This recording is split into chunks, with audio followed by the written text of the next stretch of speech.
Hi, I'm DA Metro. In this second instructional video, I want to talk about character. We already discussed character quite a bit in the previous video, but I can't emphasize enough how important it is to create compelling characters. Characters are everything. Without great characters, we can never have a great story. In the first video, we talked about the elements that make a character empathetic. Let's quickly review. In order to be empathetic, a character must have appeal. He must be likable. He should be sympathetic. He must be identifiable. He needs to be courageous. He should be vulnerable. He needs a strong desire. He needs to overcome obstacles. He should have a dilemma or two, and he definitely needs to be flawed. Because we empathize with a character, in other words, we experience the journey as if in his shoes, we root for him to recognize his flaw, grow from it, then triumph over all obstacles to win a boon for himself and his community. Why don't we take a look at a really famous movie and book character and see how these characteristics apply? Let's examine Forrest Gump. Forrest has appeal. Forrest, or Tom Hanks, is pretty good looking, and he's really good at running. He's an all-American football player. He's a good soldier. He cleans his gun faster than anyone else, and he's a war hero. He's a world ping pong champion, and he becomes a shrimping millionaire. Forrest is likable. He's protective of Jenny and Bubba. Forrest dances despite his leg braces and ends up inspiring Elvis. Forrest is never self-pitying. Forrest is sympathetic because he has to wear leg braces and because he's bullied and abused by the normal guys. Forrest loses the two loves of his life, Jenny and his mother. Forrest is identifiable. He's nervous getting on the school bus and leaving his mother for the first time. I think we all went through something similar. Forrest suffers from Jenny's rejections. Forrest is courageous. He risks his life rescuing fellow soldiers in Vietnam. Forrest is vulnerable. He admits he was afraid in Vietnam. He acknowledges his mental handicap, and he's never defensive about it.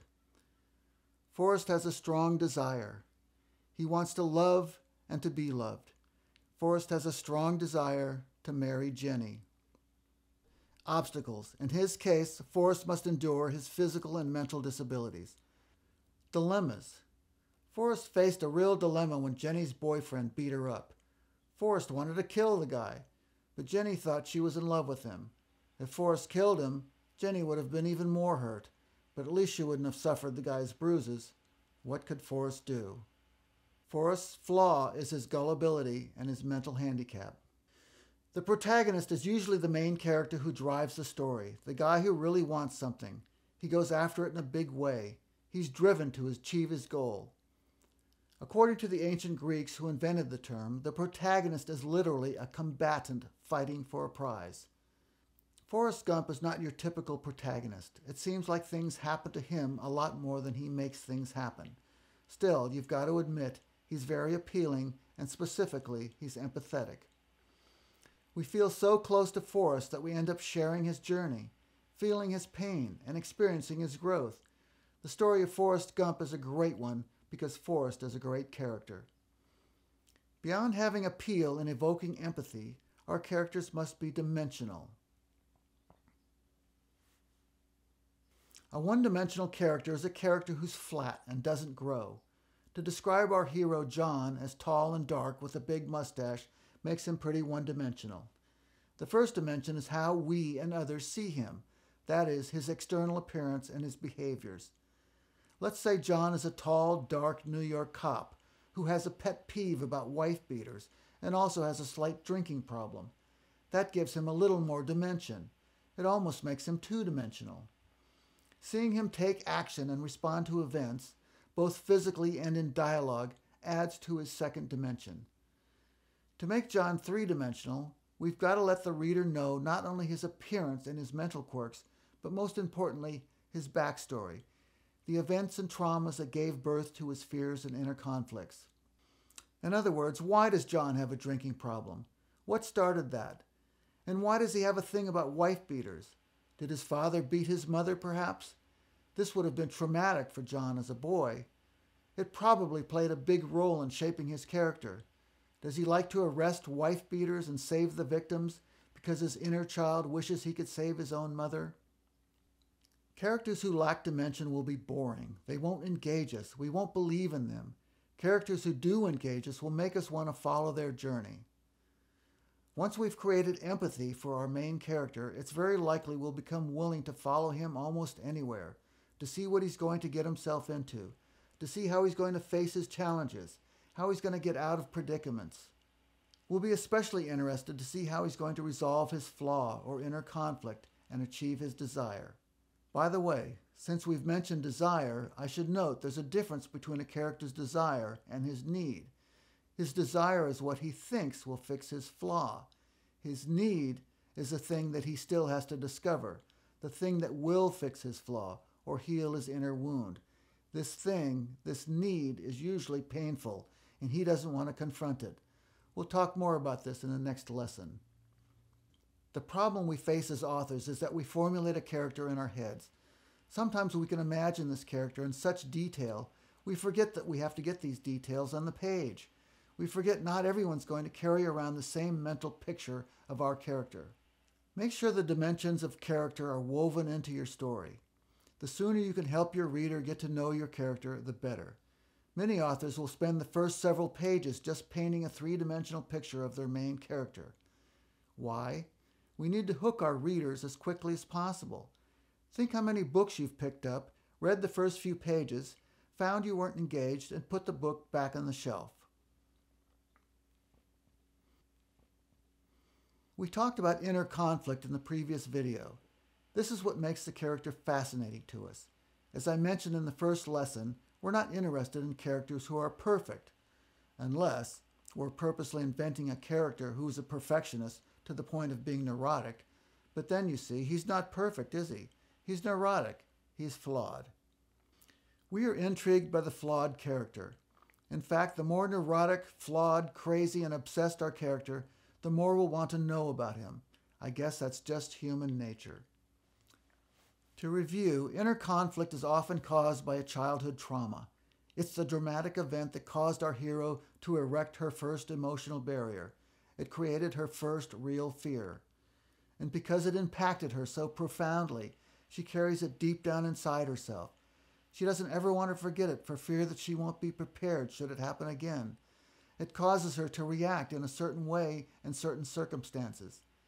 For example, if we meet a character or a person in real life who's kind of a jerk, we know that person is covering up a fear. Acting like a jerk is just a defense mechanism, a shield to protect the vulnerability that that person feels inside. If I see a bully who walks around flexing his muscles and being mean to others, it's because deep down inside he's afraid someone might beat him up. He's behaving defensively because of his hidden fear. Do you see how we compensate externally for what's really going on internally? Our hero can't win the day, can't beat the bad guy until he demolishes that emotional barrier, that fear, that conflict, and connects with the higher power that resides deeper inside him. Character arc. In your journey to become a good writer, you'll hear a lot about character arc or character growth. Many writers say that they have the character do something at the end of the story that he never would have done at the beginning. This implies growth. The following are the classic steps of character growth. 1. Everyone, that is the audience and fellow characters, is aware of the character's inner conflict except the character. 2. Events and other characters try to force the character to confront his inner conflict, but he adamantly refuses to do so. 3. Finally, an event so severe occurs, the character can no longer continue to ignore his inner conflict. Otherwise, there will be dire consequences for himself or others. 4. He starts to admit maybe he must change, but he doesn't know where to begin. 5. Something happens, a huge obstacle appears, or the hero tries too hard and fails, and he nearly falls back into his old comfortable behavior. 6. The hero finally understands the deeper cause of his inner conflict. He faces his childhood trauma and makes a conscious decision to change. the hero changes for the better, the villain changes for the worst. Remember, these video lessons are just the tip of the iceberg in terms of what you'll have to learn and master to become a great writer. In fact, the education of a writer never ends. There's always something new to discover. It would probably take an entire encyclopedia just to share everything I've learned and studied over the years. I've gained knowledge and insights from countless books, teachers, mentors, advisors, consultants, editors, agents, publishers, seminars, webinars, and fellow writers. And I'll tell you something else. I never learned anything from the people who told me how good my writing was. I only learned from those who were tough critics. It's not fun to hear criticism, but that's how we learn. Every time I heard criticism of my work, and believe me, I've heard plenty, it only made me want to work harder to become a good writer. That's it for instructional video number 2. If you're watching this on my website, you can download a transcript of the video below. Be sure to watch my other instructional videos in the video section. And be sure to sign up for my newsletter to get alerts about new lessons, books, and free giveaways. And please leave your comments below. We really want to hear from you. Thanks for dropping by, and hope to see you again soon.